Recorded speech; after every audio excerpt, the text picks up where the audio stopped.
Welcome, everybody. My name is Jessica Groome. I'm the Executive Director and Chief Curator here at the Art Gallery of Grande Prairie.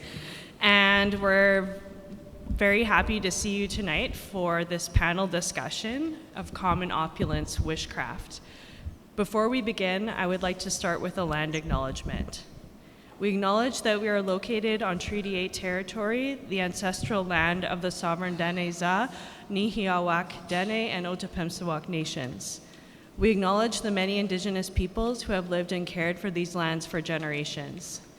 We are grateful for the traditional knowledge keepers and elders who are still with us today and those who have gone before us.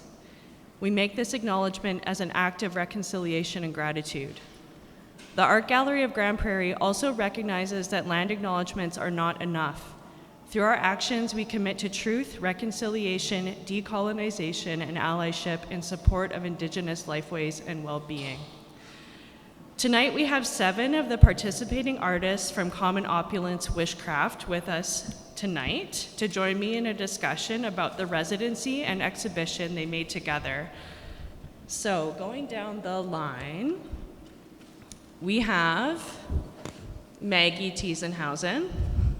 We have Peter von Tiesenhausen. We have Georgina DeMontigny-McBride. We have Elizabeth, I went to my list.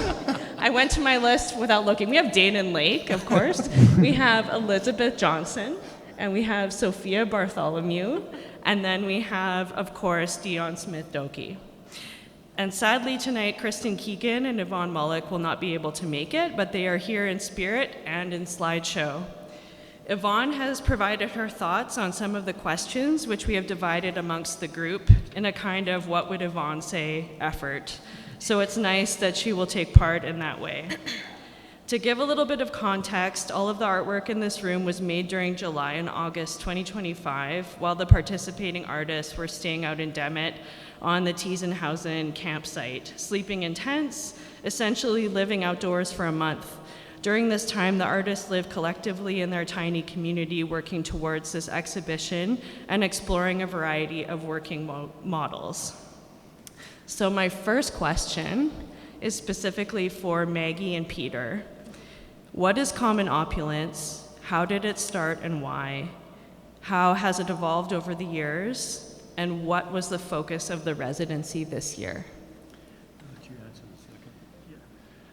So we started CommonOpulence in 2015 at the sort of request. I was a lead at the Banff Center for a residency, and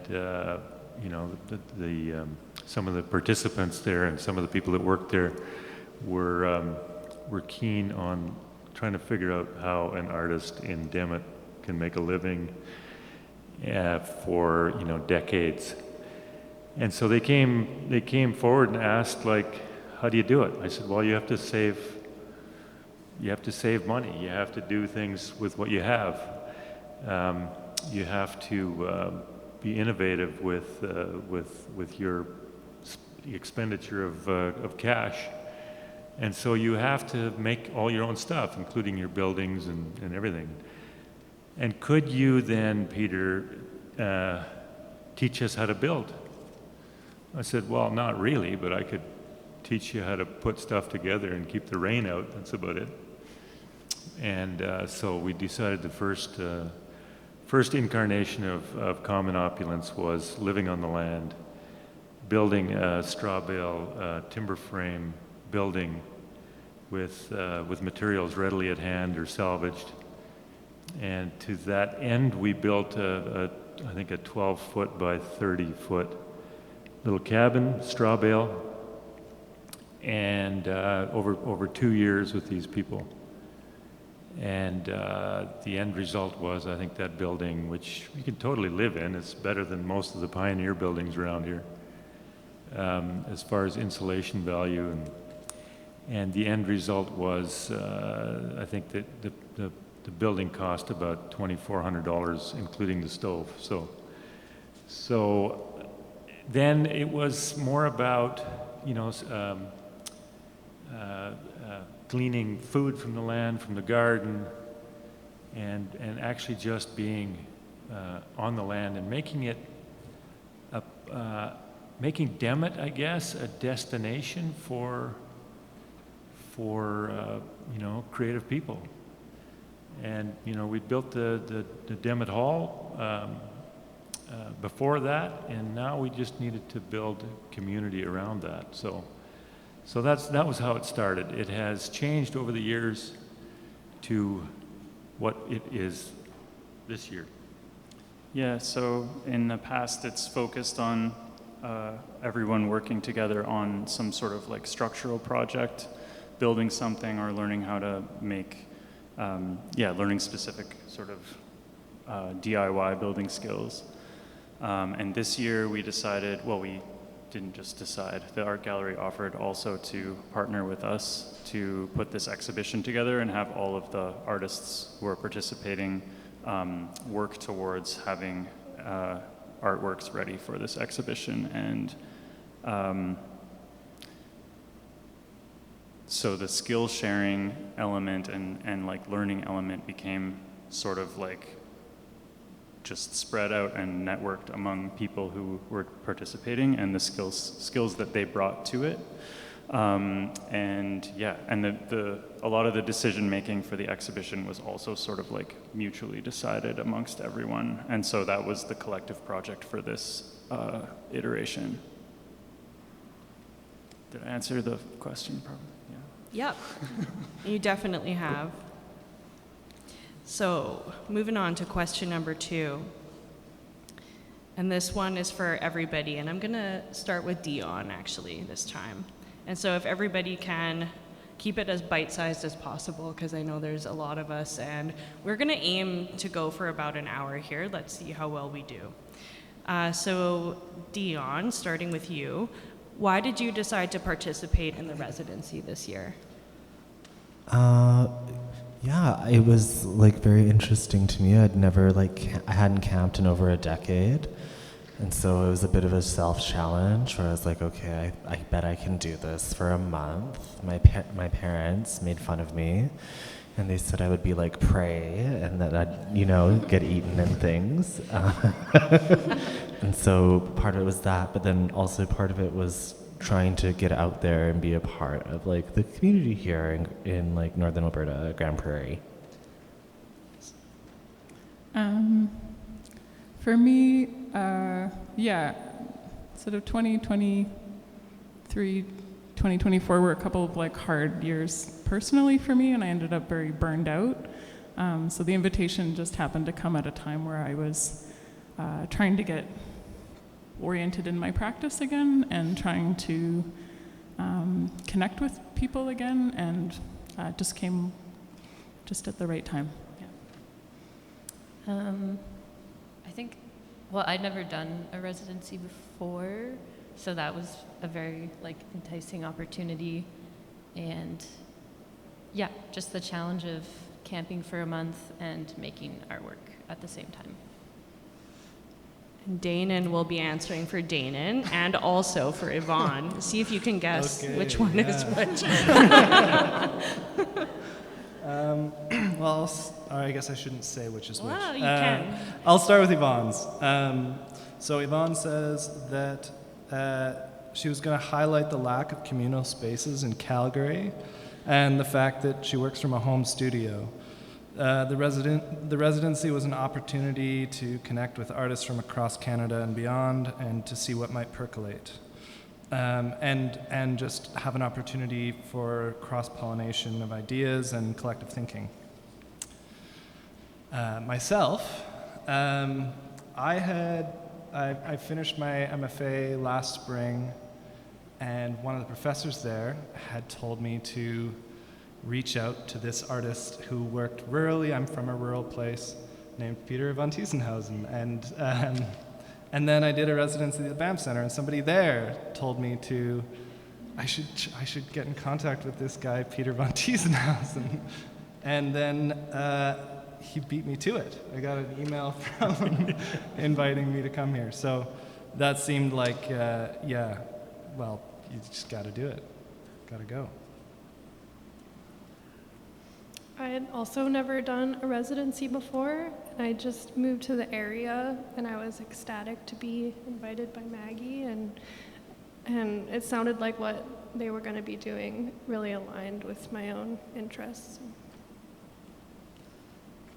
And I guess you didn't have a choice, but I was going to say, I said, We didn't have a took the words choice. right out of my mouth. but I also wanted to say what was really interesting is, of course, there's a mix of people who are kind of from the area, but also people really traveled quite far to take part in this.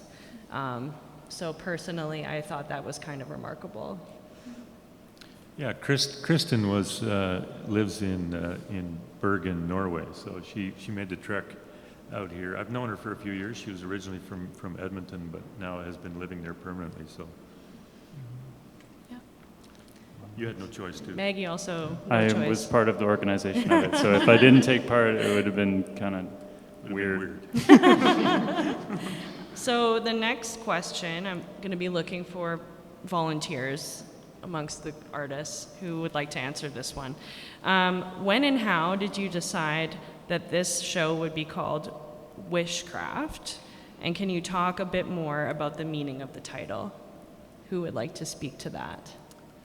Sophia? Dion? Dion? I think right from the get-go, we were joking about what to call the show. And we had a chalkboard in the area where the blacksmith shop was, so we just started writing down title ideas. And I think Wishcraft came up very early. I think Dion got there maybe a day after the rest of us, and I think it was the first night that Dion was there, and Dion came up with the title. It's because there were lots of good titles, but how I remember it was we were at the fire and everyone had talked about how they'd seen a shooting star or something, and I hadn't. And I wanted to, and then I was like, do you bank your wishes? And like not like, Yeah, that's right. because if you don't know what to spend them on, and everyone was like, what? And anyway, So somehow we Dion got into introduced us to witchcraft. wish banking. Yes. Yeah. That's, ooh. I wonder why it's ringing a little. That's okay. It's okay, I think. Is But the yeah, I sound- think the whole brainstorm, like a lot of our conversation, happened in other ways, but we cooked meals together every evening and then often ended up sort of sitting around the fire in the evening, and a lot of the, brainstorming, but joking and conversation and getting to know each other happened in this circle, which I think is significant, yeah. I think we were also talking about horror movies at the time, and the Blair Witch Project came up, and then it just kind of The Blair Wish Project. Blair Witch Project. Yeah. And I don't know, I feel like it also just really sort of concisely, talks about craft and magic and kind of like an intuitive way of making and working, and yeah.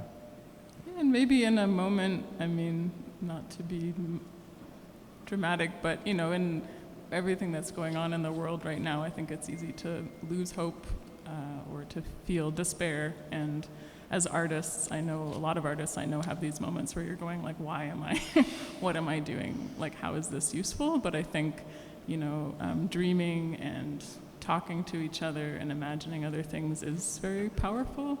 And wishing, Mm-hmm. Just to say we did have a very beautiful conversation about that around the fire one night, and about, it was like really eye-opening for me, because I was like, oh my God, being an artist, why? The world is really messed up. But, you, Danan, Maggie, and everyone else at different points too, like sort of brought the magic back into it. Yeah. Nice. And I think the way that you also describe how you came up with the title is a really nice way for people to see inside maybe how it was at the residency in general, working together and the way decisions were made. So my next question, we'll start with Maggie. You can come down the line this way. So working with you as a group over the summer, I was amazed by the complexity and the permeability of your working process. Can you describe what surprised you most about the direction your work took during the residency? I think for my own work, I I was the most surprised that I chose to do timber frame as a medium on purpose, because I've been doing it so much in a structural sense. I'm building a house right now, and so it was like funny to have sort of quote unquote free time and like to still do that and be like, oh, maybe I like this as a medium actually. So yeah, that was what was surprising to me. Can you also just show, in case people don't know, which work is Oh, yours? sorry, yeah. Just in Gallery 1, the vertical columns, the wooden carved columns there in the front. Yeah, I think that's what I found the most surprising. Yeah. Thanks. Peter? Yeah, I don't know. It was just fun to watch all the people sort of helping each other. There was a lot of community effort. I mean, we had a meeting fairly early on about what this show might look like, and it's kind of what it looks like, actually. Everybody came up with their, they'd had images come to mind fairly early, and pretty much that's what we made, except, people didn't have necessarily the skills or whatever, and so they helped each other. Everybody helped each other, and it was a real communal effort. For me, I thought it was important that an accurate, sort of fairly accurate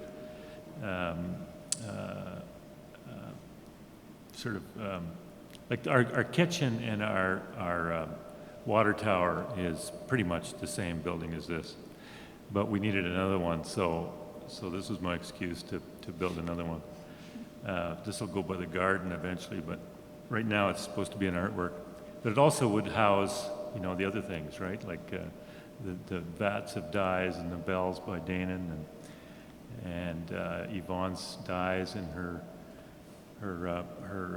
mannequin and the horse costume, and we just we also have the telephone on there. I don't know if you've noticed that. That's part of Dane and I were working on that, and then this cable to the Thunderdome over here actually makes a hell of a racket if somebody's playing with the wire there and somebody's in there. And it was just like we talked about all of these things very early on, and it was I think nothing was surprising except the amount of work that it was. Anyway, but it was a very valuable experience, I think, for me, certainly. When I first got there, I definitely did not set out to build something. I'd never built something before, but I've always kind of been a little bit obsessed with outhouses, just like as a humble common ground, but also as like a way to show individuality and creativity.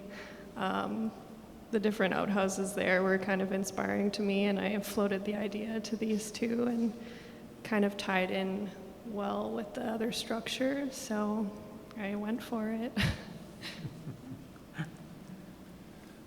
Yeah, I mean, I think I was really surprised by how much everyone ended up making. Like, I had the idea of the satellite dishes when I arrived, and I kind of thought that was going to be it. And then so much more ended up happening. Everybody made so much work. And there was so much more collaboration. So I think that was the thing that really was surprising for me. It's like all the additional stuff that kept happening, new materials and new experiments, and yeah. It was hard to get you to stop. I mean, collectively. Yeah, went down to the last second. Yeah. It's true. Literally. Yes.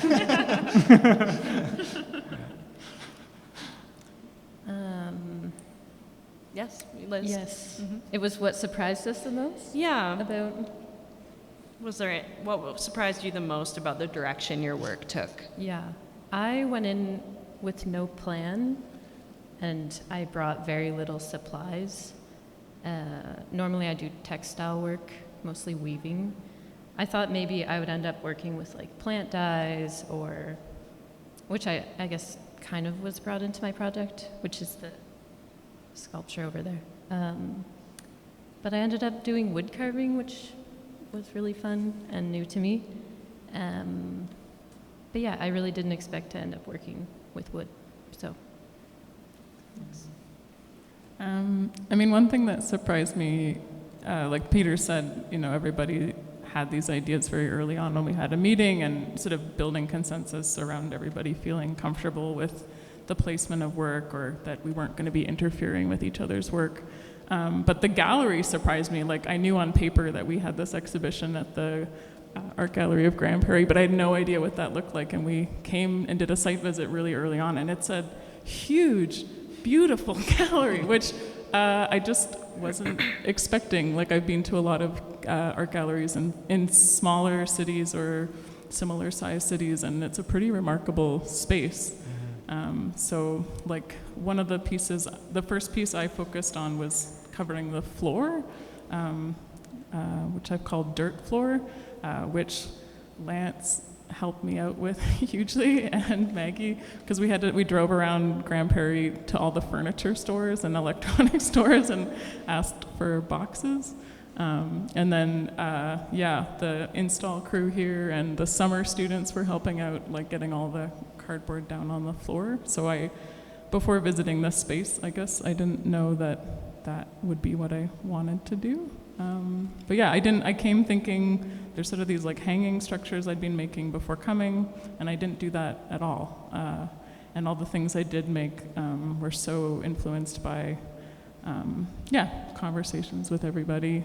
I think too, I mean, it's sort of special that like several people there's all these like spaces within spaces, like Peter's structure is like sort of a micro exhibition space for other people's work, and so is G's outhouse, and then Maggie's kind of upside down bar structure. Like several of us made video works that are like displayed in that space. So this way of like,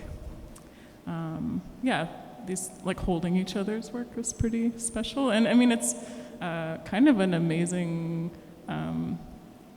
way to make an exhibition. Like, we arrived a month before the opening, or like a month minus a day. And that's like, most institutions would never take that risk, you know? So I think it's very magical what we were able to do individually, but, you know, together. So thanks for betting on us. Yeah, you're welcome. Thank you. Yeah. Thank you. Thanks for that plug. Dion? I think personally what I was surprised about was like turning towards simplicity for myself. And, you know, as someone who I think puts a lot of, I tend to have very opaque kind of like overworked sort of work, which is like what I like doing. But what I ended up showing was like and it's on the back wall there, was all paintings. Quite simple. Like, I found that one fabric the second or third day when we come into town. And then I was like, oh, like, I didn't think that it would make it into the show necessarily, but it did. So it was just, it was paring down a lot of things, and it was exciting to do. And Maggie, I forgot you were supposed to embody Yvonne for that answer I'll as try well. to do that. It's impossible to embody Yvonne, but Yvonne says being in the group wasn't, this is all it, right? There's a lot of points here. Okay. You have to interpret it. I will interpret it as best I can. So disembodied Yvonne's voice is speaking. Being in the group was encouraging. It opened up space in each of us to try out alternative processes and techniques, working within the confines of the context of the land. For me, it was a chance to work with natural dye processes and forage for dye-yielding plants, bark and fungi, goldenrod, horsetails, nettle, lichen, and so on. These things formed a snapshot in time that reflected the conditions of the site, cohort friendships, cross-disciplinary skill sharing, problem solving, and community building. Problems were workshopped over the campfire or chopping carrots. Well done. Good answer. So question 5 is for everyone as well, and we will start with Dion. There are so many different processes engaged engaged with to create this work for the exhibition. And so part of the didactic text, and actually I worked with Sophia to make this list very frantically, but I'll read it out loud. And what I'm looking for is if there's anything from this list or anything additionally process-wise you want to speak to and give like a little bit more of an explanation for. So blacksmithing, timber framing, woodworking, ceramics, pit firing, natural and synthetic dye processes, working with plants, paint making, metalworking, sound, video, costume making, drawing, instrument making, gardening, swimming, walking, listening, dancing, cooking, bubble research, and more.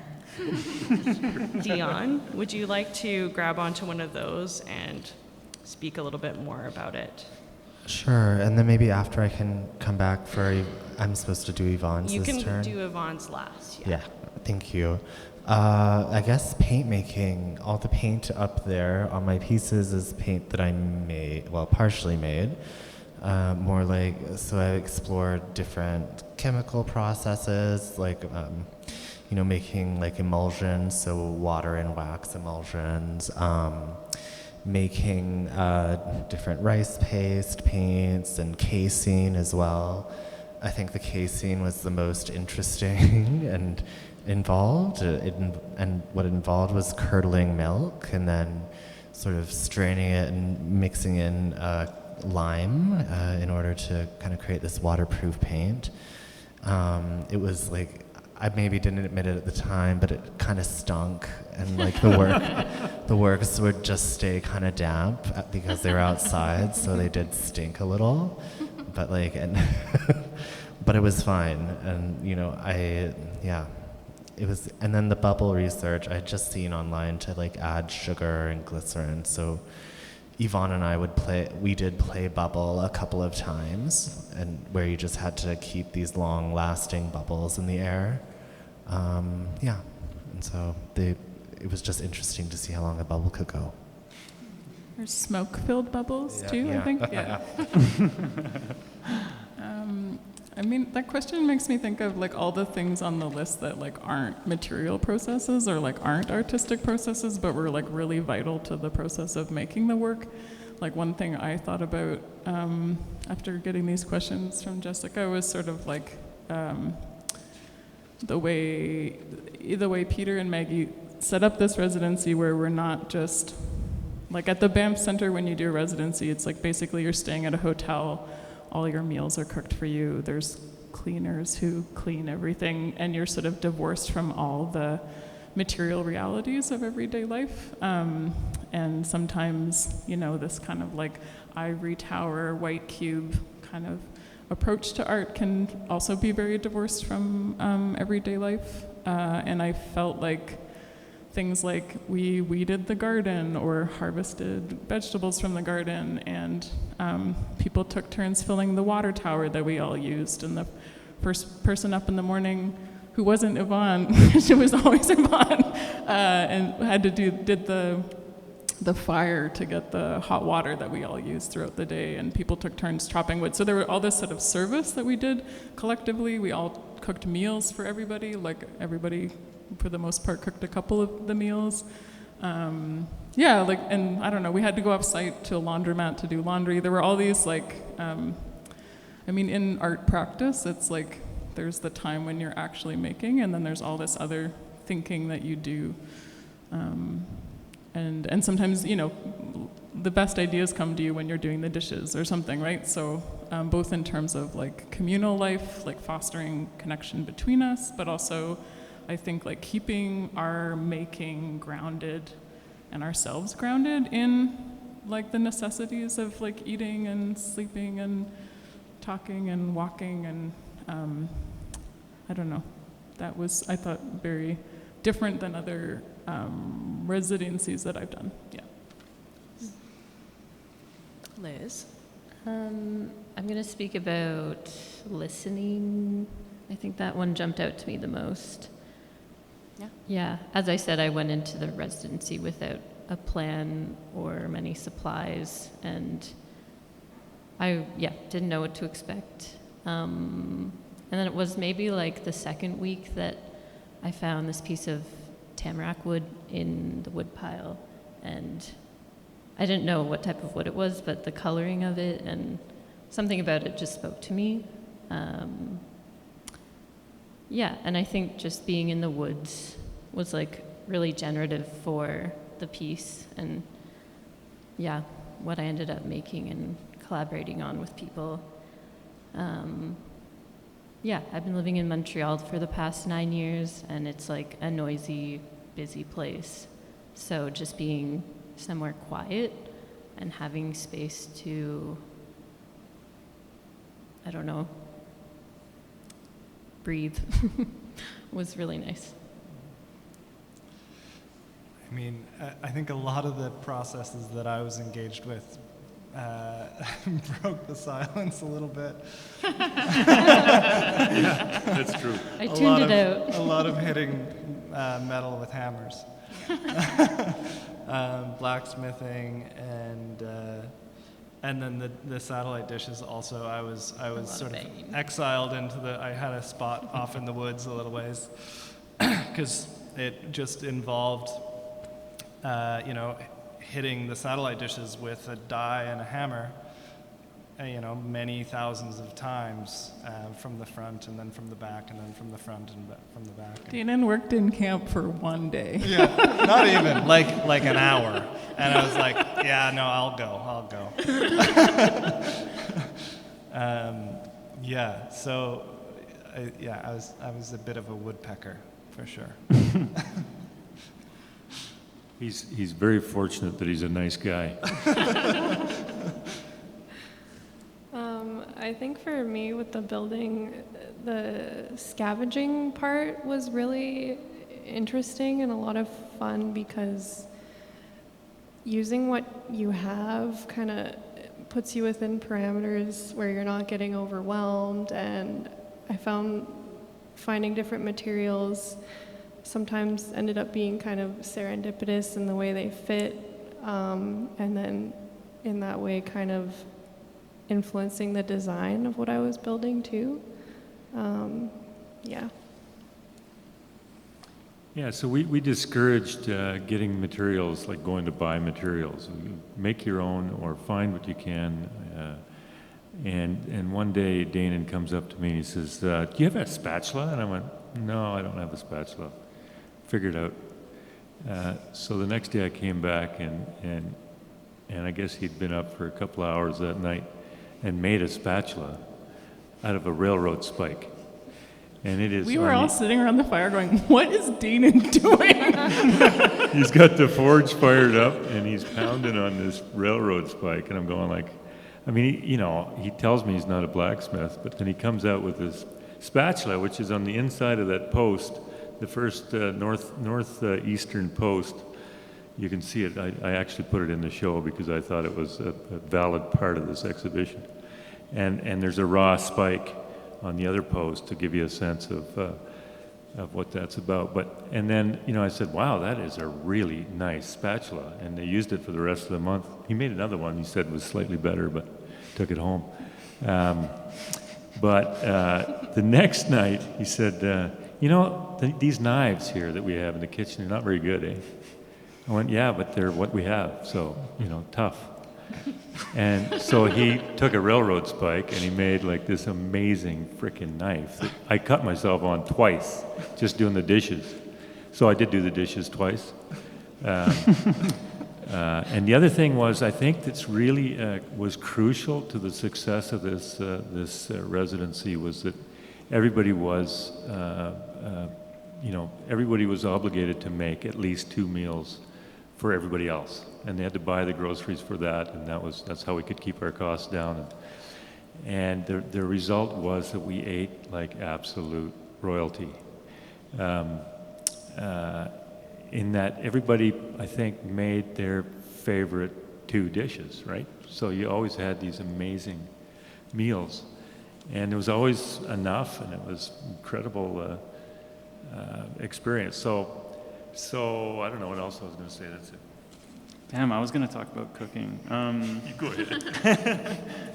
No, it really was. I guess I can segue it. I really found the cooking element of the residency, also like Sophia was mentioning, to be this kind of like meta layer of how the residency was all organized and what was sort of like beautiful about the ways that different people's practices interconnected. You would have like one person per night in charge of making food for everyone, but then often there would be like someone else would be like pitching in to like make a side dish, or like two people would collaborate because one person was missing a few ingredients, and then they would sort of end up cooking together the whole time and make the whole thing. And so, yeah, people took a lot of pride. It seemed like just from the insane quality of the food, but it was also just like this amazing sort of mixture of people figuring out different things and using materials that were there, and then also, yeah. I wanted to also talk about an element that stood out to me about the sort of functionality of the whole residency, which is that I was very nervous going in that I would have to assume a sort of like position of authority or something.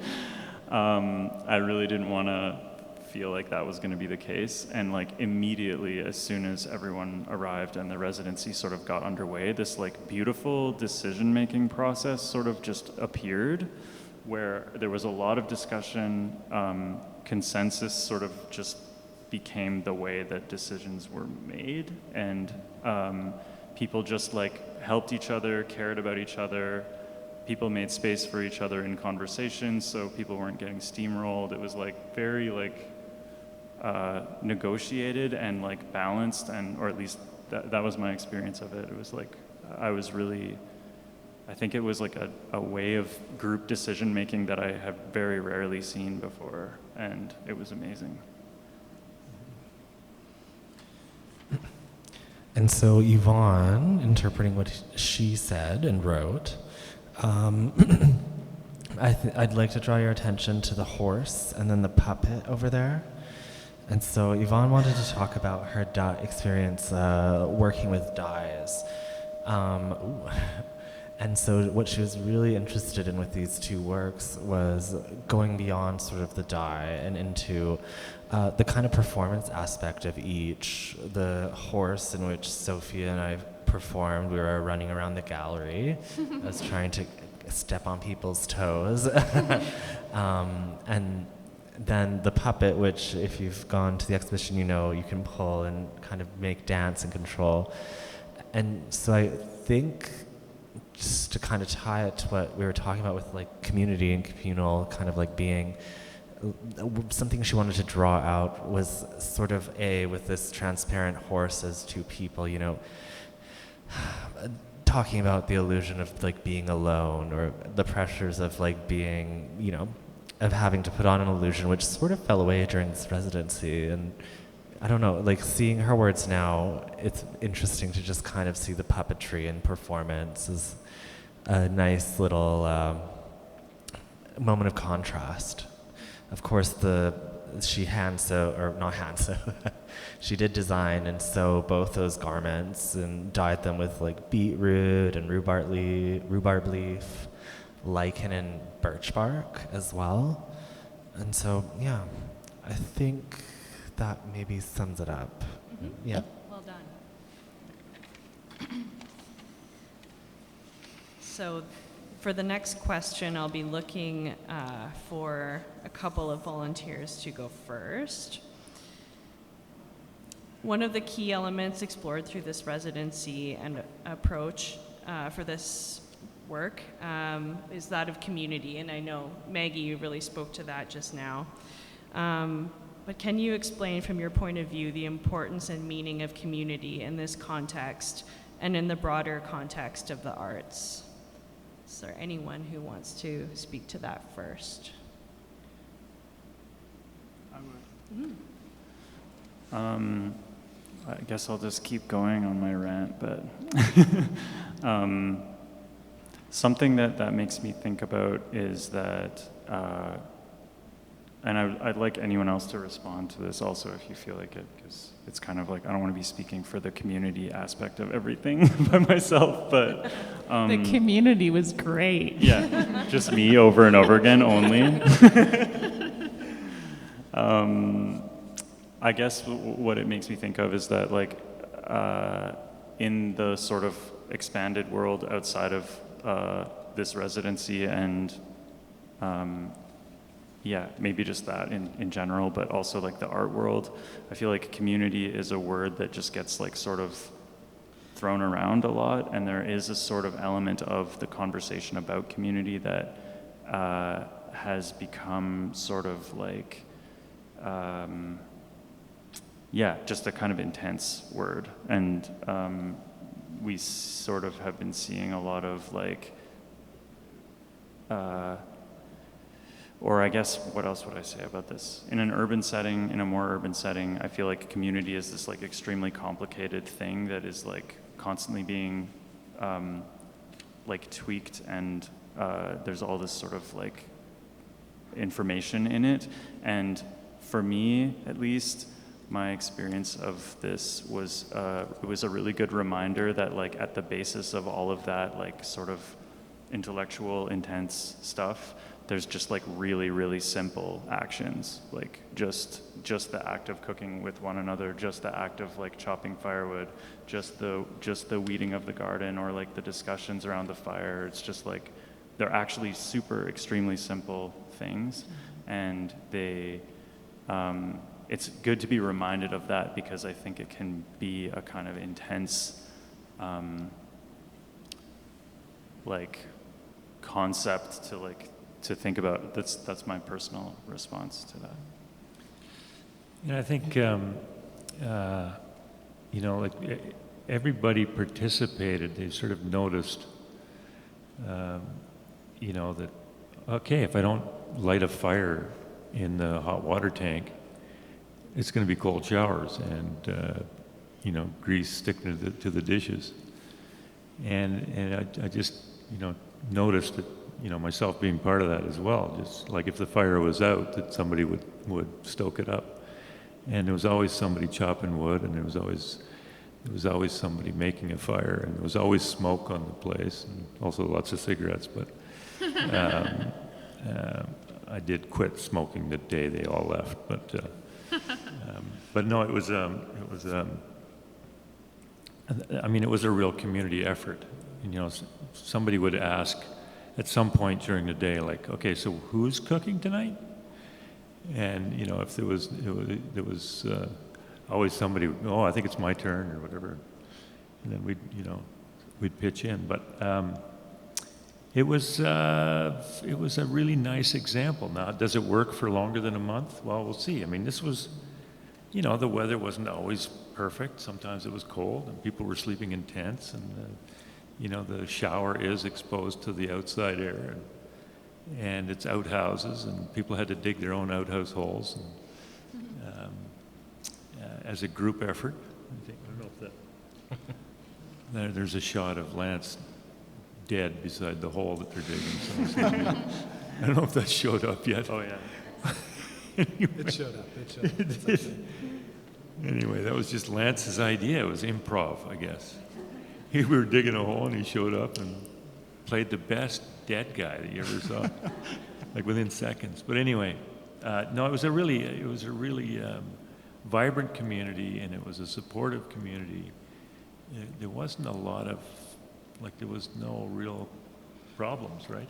That I could discern, other than coming from me, but, you know, bitching about something, using new materials or something. Oh my God, Peter. Right. So there was that, but I acknowledge that. Anyway. And I think, like, more broadly in artist communities or art scenes or whatever you want to call it, you can have a sort of community that's based on, like, mutual support and care and, you know, sharing skills and helping people when they need help and stuff. Or you can have a community that's based on, like, a kind of cutthroat competition, like, really intense. And, you know, even if you ended up in the same place at the end of it, you'd have a way better time in the first one. You know, like it's just worth it. I mean, for one, I don't think that you would end up in the same place, but even if you did, like, it's just a way more nourishing way to live. And you have so much more support when you support the people around you. And I think that, you know, CommonOpulence was a really good example of a way to do that. Sophia has to answer not only for themselves, but also for Yvonne. Do you want to go first, Dion? Could I? You can. May I think something that was special about this was like to reflect, because we're kind of in a time change right now, a sea change. And it felt like an interesting kind of like earthship moment to kind of get to reflect back on things I've read about, like these intentional communities of the 60s and artist communes and things. You know, models that are kind of not realistic anymore are like going away. And so it felt precious to have an understanding of like those ways of being. And maybe they exist still, but I think just in general, the context is changing so much that, yeah. I think it makes me think of, like, I was teaching some students a couple of years ago about practices that had been really influential to me when I did my undergrad. So like conceptual art and minimalism and all these sort of like communal, early social practice and performance art, fluxus. And I was teaching my students about, you know, this art history I'd learned. And it struck me that, like, oh, actually the most important thing that they need to learn about this is that all of this art only happened because a bunch of people were interested in the same thing and like encouraged each other and like worked together and like made space for each other's art and helped each other make their art, you know?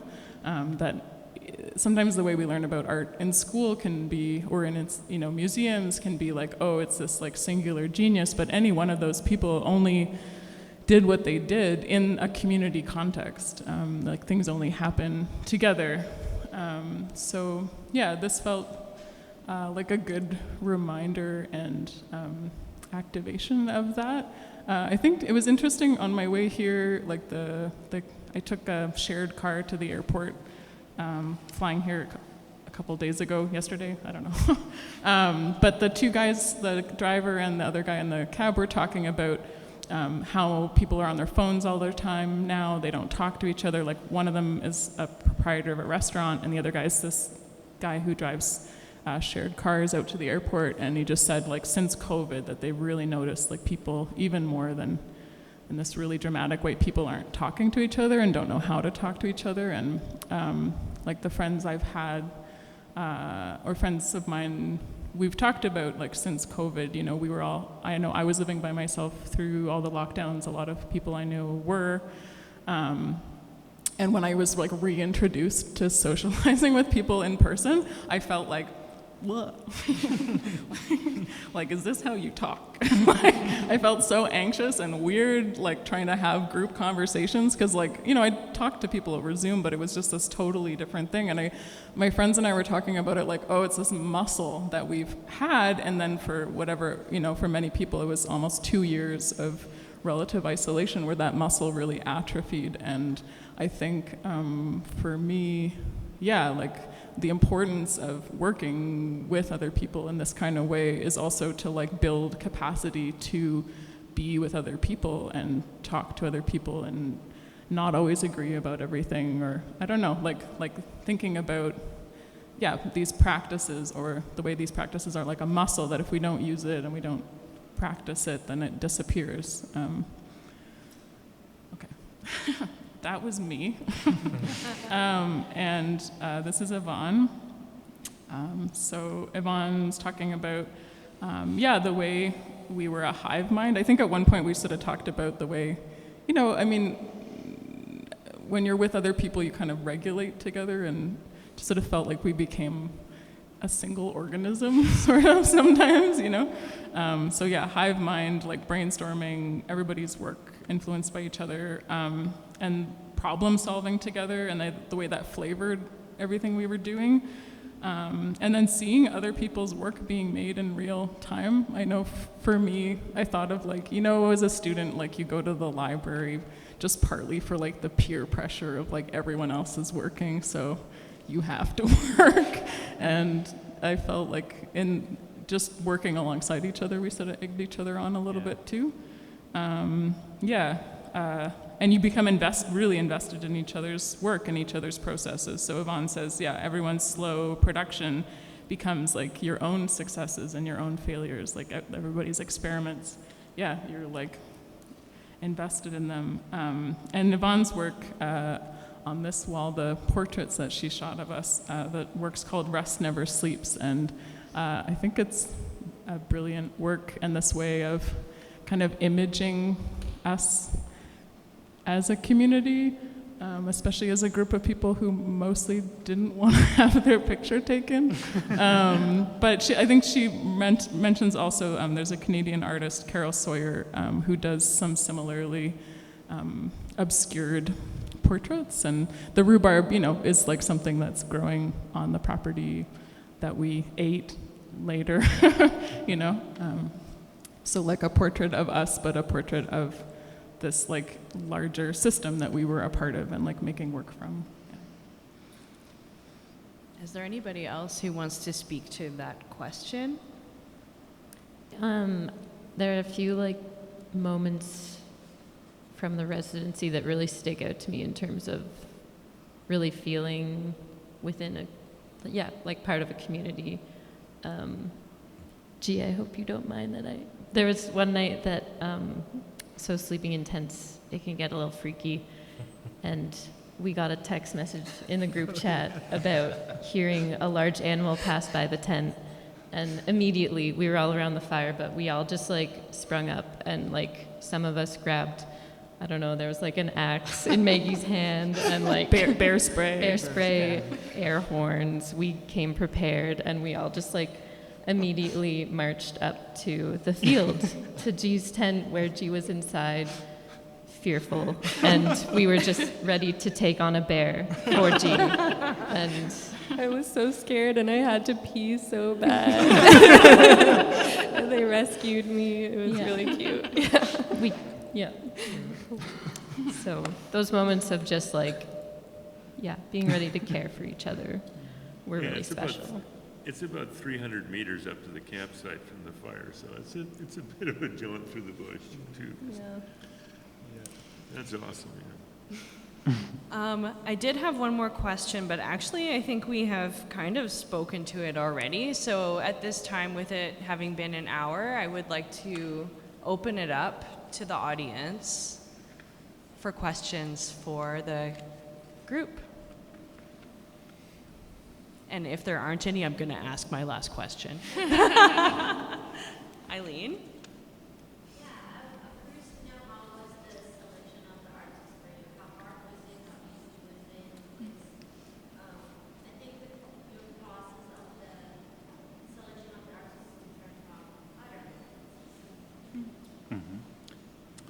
Well, it's always been an invitation-only situation, and we did invite a lot of people, and a lot of people couldn't make it. But a very large portion of people that we invited weren't able to. I mean, it's a pretty big time commitment, and it's also, I think, for a lot of people, kind of intimidating to take on something like that. So definitely, I was trying to imagine when I was thinking of people to invite, like who would be interested and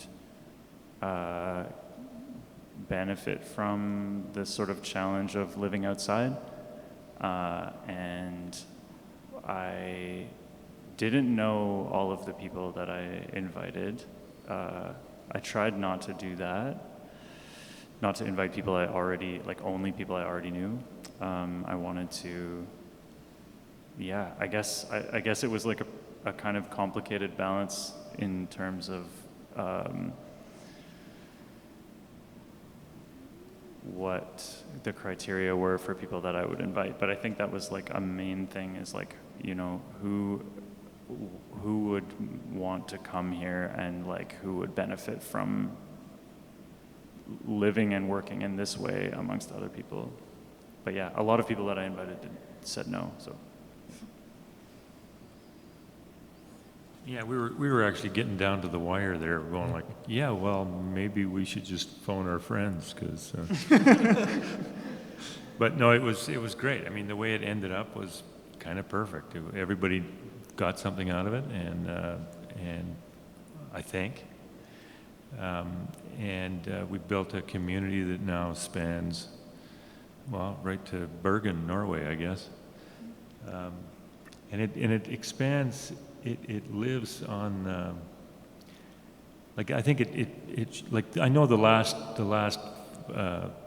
all the other residencies I've done here, that we've done here, is, you know, they've molded me as a person too, and have molded the people that have been here, mostly for the good, and from my perspective anyway, so they, you know, that sort of essence of CommonOpulence kind of spreads, like, I don't know, kind of bleeds into the fiber of Canadian art. I remember the first residency we did, we didn't have any facilities. We had one building that was this thing, or like this thing, and everything else was just tarps and plastic strapped and ropes and stuff, and trying to keep us out of the weather.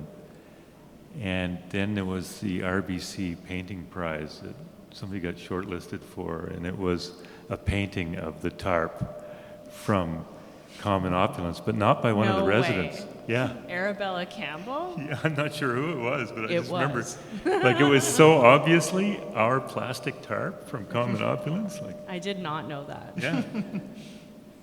Anyway.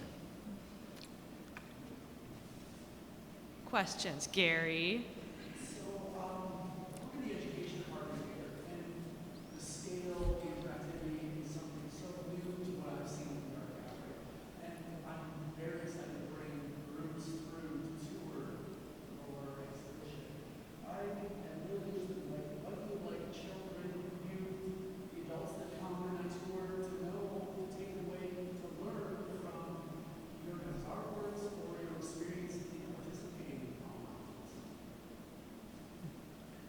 Did you hear that?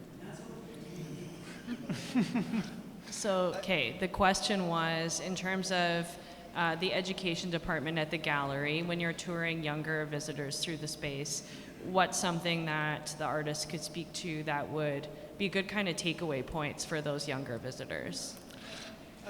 I mean, it's maybe not exactly an answer to that question, but when me and Peter were making our tin can telephone, we decided to put it at kid ear height, and it was really great to see kids standing at full height doing the tin can thing, and like, yeah, I don't know, it's basically just echoing you. Like, it's really great to see people coming in and enjoying the work. Like, when we were in here after the opening, there was it was like a you know, sort of three generations. It was like the grandkid, who was maybe 10 or 12, the mom, and then the grandmother, and they were all like really playing. And I think just like having the opportunity to play in an institution that can often be pretty stiff. sorry. Just, yeah, true. We are very much hands off. Yeah, We're trying not to be. Not but- here specifically. No, just I like know. just like, you know, Yeah. art galleries. It is definitely something that is not often offered, which is a nice, another sensory element or experience to be able to provide. And certainly, like, we've noticed the joy and like the curiosity that younger guests have when they come into this room, you know, and like even like just the total awe. It's kind of amazing to witness. Yeah. There was yesterday. There was a gentleman in here that was 92 years old, that was totally into this exhibition. Like, I'm sure never been in a gallery before in his life, actually. I know this guy for years. And I said, have you seen the telephone? He said, you got a tin can telephone?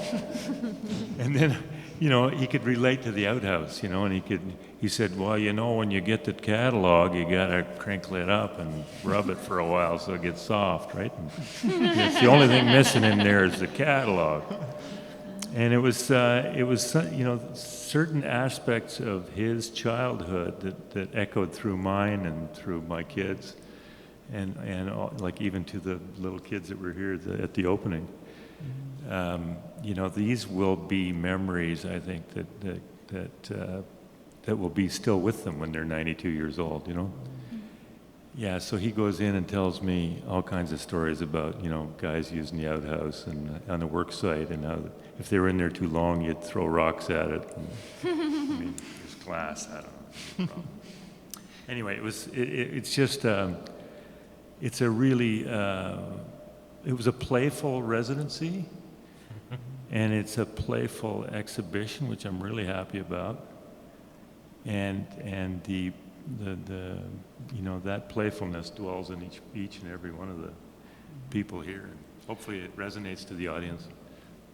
I like to think about like points of access when I'm making work, like what are the different ways that different people can come at this from, you know, whether it's craft or play or like some really cerebral interpretation or whatever it is, just that there's a lot of different ways that people can access it. And there's so many points of access in this exhibition throughout the different medium and sound and video and interaction and all that stuff. So, yeah, that's something I was thinking about as well. Like, we really did think about, in making the exhibition, also, yeah, how do we invite people in? How do we make it, yeah, sort of like warm and offer points of access? And I think, like, looking at all the different works, for me, there's, and a lot of the work that I like the best in the world is like that there's something familiar and then it's also being made strange. And so, like, I think when I've been in gallery settings with kids and young people, it's like they get it, like they you know, they can see what is recognizable about a work, and then they can also, when you get them talking about it, I think talk through like what is different about it, what is weird about this thing that you kind of recognize, or this process that you kind of recognize from the real world, but then it's been made strange in an artwork, turned upside down or hammered or, yeah, whatever. Yeah, and I think, yeah, that question of play, I think another, like the residency really was so playful, like learning together and riffing off of each other. And I think there's like a play between the works in the space as well. There's ways that people were doing similar processes, or were like structurally, I love the floor in relation to these sort of quilted looking pieces of Dion's, and then the quilt, but there's lots of like the wood, these materials, you know, in various structures kind of echoing each other. So I wonder, for people you're bringing through the exhibition, maybe like, you know, I think there's a lot of connecting points, or play, like the play that's happening between the different works is maybe kind of as important as the individual works themselves.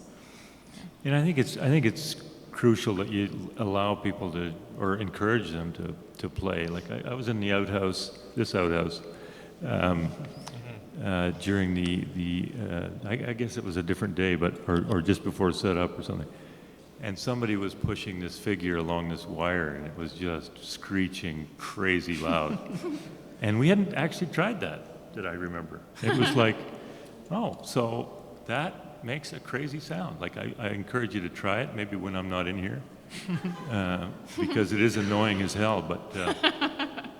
But you know, just to encourage people to play, use that as a, like you were using it as a, what do you call it, a fret? Oh yeah. Like a fret, and then plucking the string and making it, you know, If people want to try it, the way to make it scream is you push with 2 fingers on the shoulders along, just like that. Yeah. It's brutal. Also, the wire has rusted a bit from the humidity in here, so it's got a new flavor now. Okay. Yeah. Extra texture. Okay, any final questions for the artists? My question is, you're referencing the idea of salvaging material. And I was, I guess, the question is that to combat the elitism that comes from certain noble woods versus less noble woods? I noticed here this is pipe dunnage marks. Yeah. Paying homage to a rail yard out west. Yeah, I was just wondering if that's what that was about. I mean, for me, I just can't stand waste.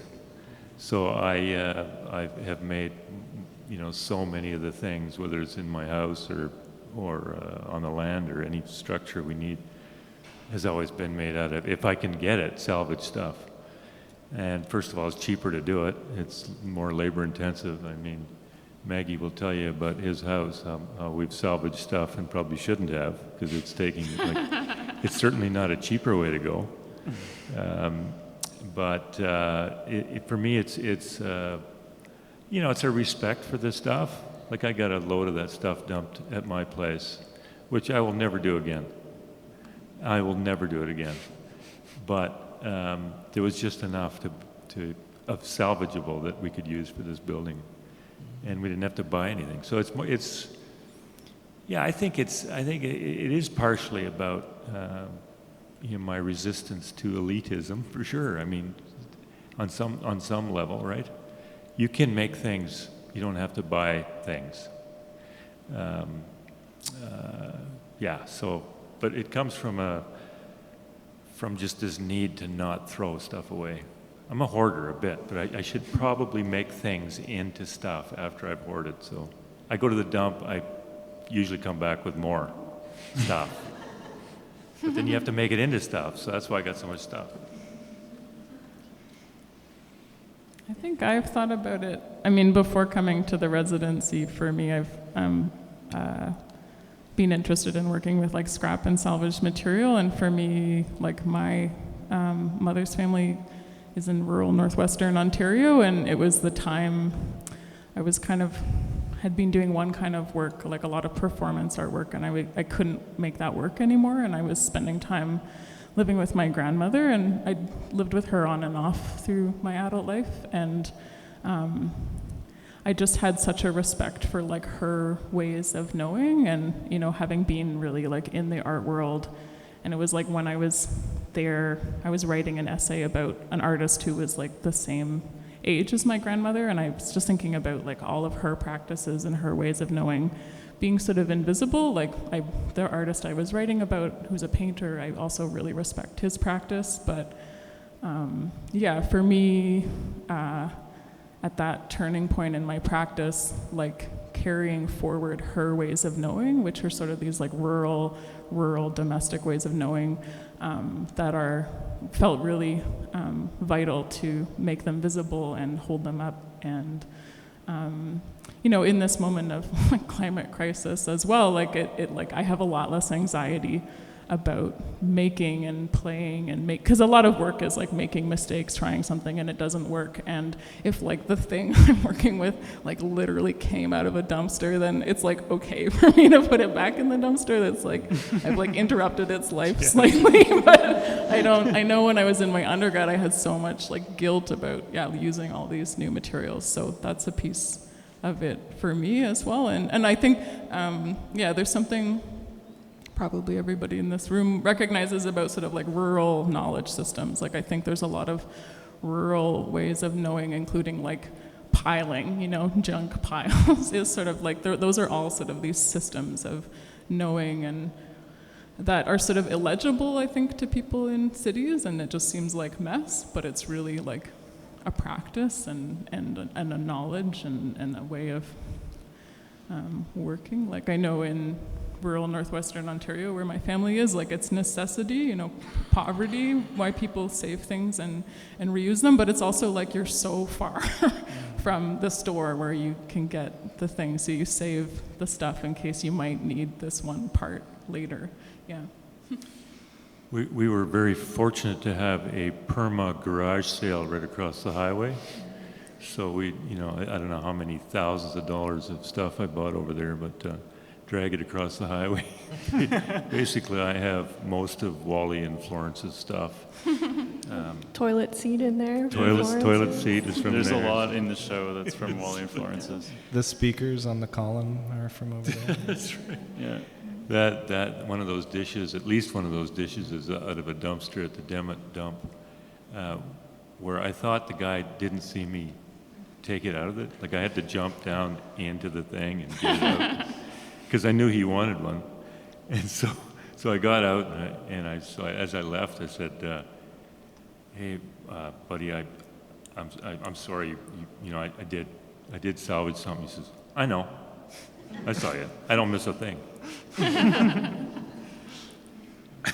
To add, like, looking at a pile of scrap wood and then kind of like thinking, like, how can I push this to its greatest potential? What can I make out of this? Is really satisfying, and like it takes away that blank canvas kind of anxiety, you know, like, oh, well, I just spent all this money on these materials, it's got to be perfect. And so yeah, things kind of come together more organically when you're playing with what you have and like imperfections and things, for sure.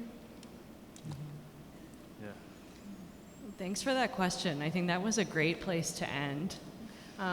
Yeah, thank you to everyone for being here and to all of the CommonOpulence wishcraft artists. Thank you. Thanks, guys.